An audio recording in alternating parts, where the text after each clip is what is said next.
Hello everyone, I am Saurabh Singh और हमने last video में ये डिस्कस किया था कि सेक्शन 3 और section 4 of Indian contract act के बारे में। सेक्शन 4 को हमने पार्शियली समझा था, आज हम इसे अच्छे से समझेंगे। अगर हमारा चैनल आपको अच्छा लगता है तो इसे सब्सक्राइब करें, लाइक करें और शेयर करें। अगर आपको कोई सजेशन देना हो तो प्लीज़ कॉमेंट बॉक्स में बताइए। आज हम बात करते हैं सेक्शन 4 की इंडियन कॉन्ट्रैक्ट एक्ट के। सेक्शन 4 जैसा कि हमने जाना था कि सेक्शन 4 ये बोलता है कि the communication of proposal is complete when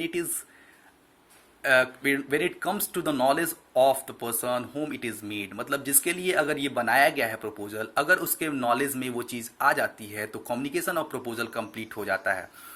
आगे के इस सेक्शन में फर्दर दिया गया है ये कि the communication of an acceptance is complete as against the proposer when it is put in a course of transmission to him so as to be out of the power of the acceptors and as against the acceptor when it comes to the knowledge of the proposer. अगर इस section को हम graphically समझते हैं तो हमें ज़्यादा अच्छे से समझ में आएगा, तो प्लीज़ वेट एंड जैसा कि हमने यहाँ पे डायग्राम बनाया है, यहाँ पे हमने ए को प्रपोजर माना है और बी को एक्सेप्टर माना है। अब सपोज कोई भी एक प्रपोजल है 1 जनवरी 2020 को, अगर ए ने प्रपोज किया जो कि एक लेटर के थ्रू था और वो लेटर 3 जनवरी 2020 को बी के पास पहुंचा जिसे एक्सेप्ट करना था, तो मतलब 3 जनवरी 2020 को यहाँ पे बी के नॉलेज में आ रहा है ये बात। तो 3 जनवरी जो हमारा ये डेट हुआ, ये हुआ कम्युनिकेशन ऑफ प्रपोजल हमारा कंप्लीट हो गया। लेकिन अभी इसमें और भी बाकी है।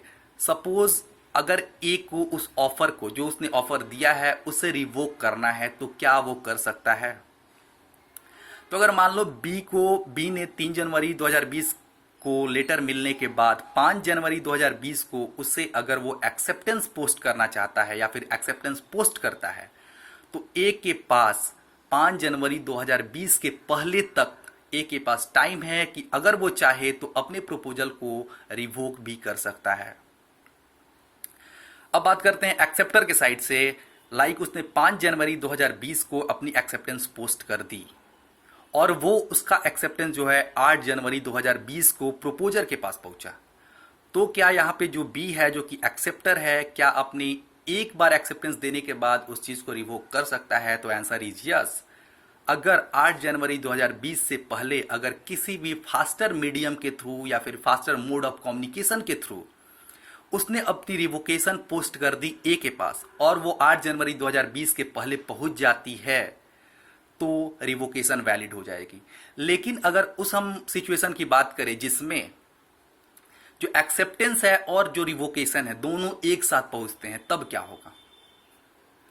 अगर सपोज एक्सेप्टेंस भी 8 जनवरी 2020 को पहुंचता है और रिवोकेशन भी 8 जनवरी 2020 को पहुंचता है, तो अगर टाइम की बात होती है, जो भी पहले पहुंचेगा उसको वैलिड माना जाएगा। लेकिन उस सिचुएशन में अगर ऐसा सिचुएशन आया जहां पे एक्सेप्टेंस भी एक साथ पहुंचा और रिवोकेशन भी एक साथ ही पहुंचा, तो उस केस में क्या होगा? कौन सा वैलिड होगा? एक्सेप्टेंस वैलिड होगा या फिर रिवोकेशन वैलिड होगा?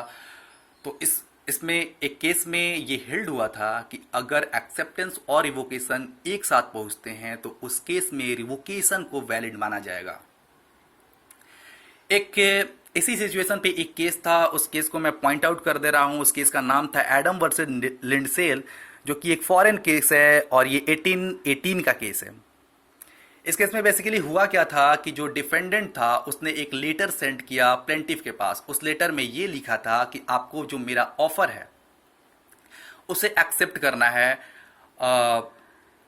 एक उसने सर्टेन डेट नहीं बताया था, कुछ नहीं बताया था, उसने बस लिखा था कि मैं अपने लेटर के थ्रू भेज रहा हूं, आपको भी लेटर के थ्रू ही एक्सेप्टेंस को एक्सेप्ट करना है। लेटर पहुंचा, सपोज इस केस में ही मान लेते हैं लेटर पहुंचा 3 जनवरी को और जो एक्सेप्टर है उसने 5 जनवरी को सेंड कर दिया। लेकिन इस केस में हुआ क्या कि जो एक्सेप्टेंस है वो 8 जनवरी 2020 को पहुंचती है, लेकिन 8 जनवरी 2020 से पहले ही ए ने जो ऑफर किया था बी से, उस प्रोडक्ट को वो किसी और थर्ड पर्सन से बेच देता है। अब बी क्लेम करता है ब्रीच ऑफ कॉन्ट्रैक्ट के लिए। ये मामला कोर्ट में जाता है। कोर्ट ये कहती है कि अगर हम प्रपोजर को इतना टाइम देंगे और इतने चांसेस देंगे तो यहाँ पे बेनिफिट सिर्फ प्रोपोजर को हो रहा है, एक्सेप्टर्स को थोड़ा भी बेनिफिट हो नहीं रहा है। अगर प्रोपोजर चाहेगा तो जो लेटर पहुंचने से पहले, दैट मीन्स कि एक्सेप्टेंस अगर पोस्ट हुआ तो उसको पहुंचने में कुछ टाइम लगेगा, तो इस बीच अगर प्रोपोजर चाहेगा तो हमेशा ही अपने प्रोपोजल को रिवोक कर देगा। तो यहाँ पे अल्टीमेटली बेनिफिट हो रहा है प्रोपोजर को और एक्सेप्टर को हमेशा लॉस हो रहा है। इसको सॉल्व करने के लिए कोर्ट ने कहा कि अगर हम इस रूल को कंटिन्यू रखेंगे तो क्या होगा कि इस मामले में सिर्फ प्रोपोजर को बेनिफिट होगा और ये जो हमारा कॉन्ट्रैक्ट है कभी भी एक वैलिड कॉन्ट्रैक्ट बनेगा ही नहीं और इसका कोई एंड नहीं होगा। तो ये सेक्शन जो है, सेक्शन 4 जो है हमारा है, ये कन्वीनियंस के लिए भी बनाया गया है। और अगर हम सेक्शन 5 की बात करते हैं, section 4, 5 and section 6, in sub section को साथ में रीड करना चाहिए। और सेक्शन 5 में ये बताया गया है कि revocation of proposal and acceptance, यहाँ पे इंग्लिश लॉ और इंडियन लॉ में थोड़ा सा डिफरेंस है और डिफरेंस बहुत स्टार्क है। लाइक इंग्लिश लॉ में ये है कि अगर एक्सेप्टेंस ने, इस केस को ही हम लेते हैं जैसा कि मैंने एग्जांपल में बताया, अगर एक्सेप्टर ने एक बार 5 जनवरी 2020 को अगर अपनी एक्सेप्टेंस दे दी तो उसके बाद उसके पास कोई चांस नहीं होगा कि वो उस चीज़ को रिवोक कर पाए। लेकिन इंडियन लॉ में ऐसा नहीं है। इंडियन लॉ ये कहता है कि अगर आपने एक बार एक्सेप्टेंस दे दी, फिर आपको ये ख्याल आता है कि मुझे उस एक्सेप्टेंस को रिवोक करना है, तो आप किसी भी फास्टर मोड ऑफ कम्युनिकेशन के थ्रू उस चीज को, अपनी एक्सेप्टेंस को रिवोक कर सकते हैं। ये हुआ सेक्शन 4 और सेक्शन 5 की बात। सेक्शन 6 हमारा ये बताता है कि रिवोकेशन हाउ मेड, कि रिवोकेशन को कैसे किया जा सकता है। तो एक नॉर्मल लेमैन की भाषा में अगर हम बोले या फिर सोचिए तो हमें ये पता चलेगा कि अगर किसी ऑफर को रिवोक करना होगा तो आप कैसे करोगे। लाइक किसी नोटिस के थ्रू करोगे, या फिर अगर आपका टाइम ही खत्म हो जाता है कॉन्ट्रैक्ट का तो वो खुद पे खुद रिवोक हो जाएगा, या फिर जो सामने वाला जो बंदा है या जो प्रोपोजर है या फिर एक्सेप्टर है उसकी डेथ हो जाती है तो आपका ये कॉन्ट्रैक्ट उसके साथ खत्म हो जाएगा। तो हमारा सेक्शन जो 6 है इसी बारे में बताता है। 3-4 कंडीशन इसने बताया है कि रिवोकेशन कैसे खत्म होगा। पहला ये बताया है कि अगर आपका जो लैप्स ऑफ टाइम हो जाए, दूसरा ये बताया है कि अगर किसी की डेथ हो जाए, तीसरा कि नोटिस के थ्रू, और चौथा अगर मान लो कि प्रोपोजर ने कोई कंडीशन दिया है और उस एक्सेप्टर ने उस कंडीशन को पूरा नहीं किया तो उस केस में भी रिवोकेशन हो जाएगा। लाइक फॉर एग्जांपल अगर हम मान लेते हैं कि अगर प्रोपोजर ने ये कंडीशन दिया है कि आपको लेटर के थ्रू ही अपनी एक्सेप्टेंस को भेजनी है, और अगर सामने वाला बंदा अगर फास्टर मोड से भेज देता है और लेटर में जितना टाइम लगता पोस्टल रूल के अकॉर्डिंग, अगर उससे फास्टर मोड में अगर वो अपनी एक्सेप्टेंस भेज देता है तब तो सही है इंडियन लॉ के अकॉर्डिंग। लेकिन अगर कोई स्लोअर मोड है तो उस कंडीशन को फॉलो ना करते हुए अगर उस मोड से सेंड करता है तो यहाँ पे अगर प्रोपोजर चाहेगा तो अपने प्रोपोजल को, अपना जो ऑफर दिया था उसे रिवोक कर सकता है और रिवोकेशन हो जाएगा। तो यहाँ पे 3-4 कंडीशन दिए हैं बेयर एक्ट में, जैसा कि मैंने पहले बताया। जो फर्स्ट कंडीशन है वो है कि नोटिस आप दे दो लेटर के थ्रू। सेकंड कंडीशन है कि लैप्स ऑफ टाइम हो गया।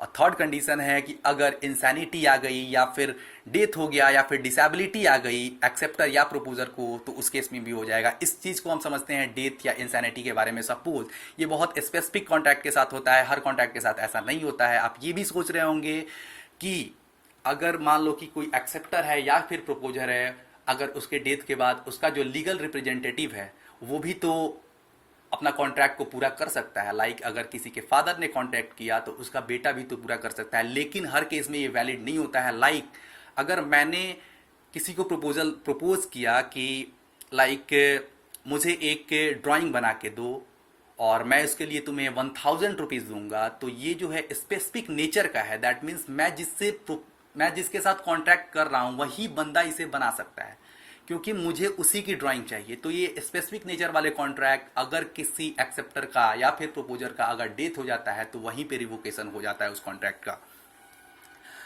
तो आज हमने इस वीडियो में जाना सेक्शन 4 के बारे में, सेक्शन 5 के बारे में, सेक्शन 6 के बारे में, और सेक्शन 6 के ऑनवर्ड्स हम नेक्स्ट वीडियो में जानेंगे। अगर ये आपको लेक्चर अच्छा लगा तो इसे लाइक करें, सब्सक्राइब करें मेरे चैनल को, और अगर कोई सजेशन देना हो जैसा कि मैंने बोला तो कमेंट बॉक्स में दीजिए और ज़्यादा से ज़्यादा शेयर कीजिए ताकि दूसरे लोगों तक भी ये वीडियो पहुंच सके। Thank you so much.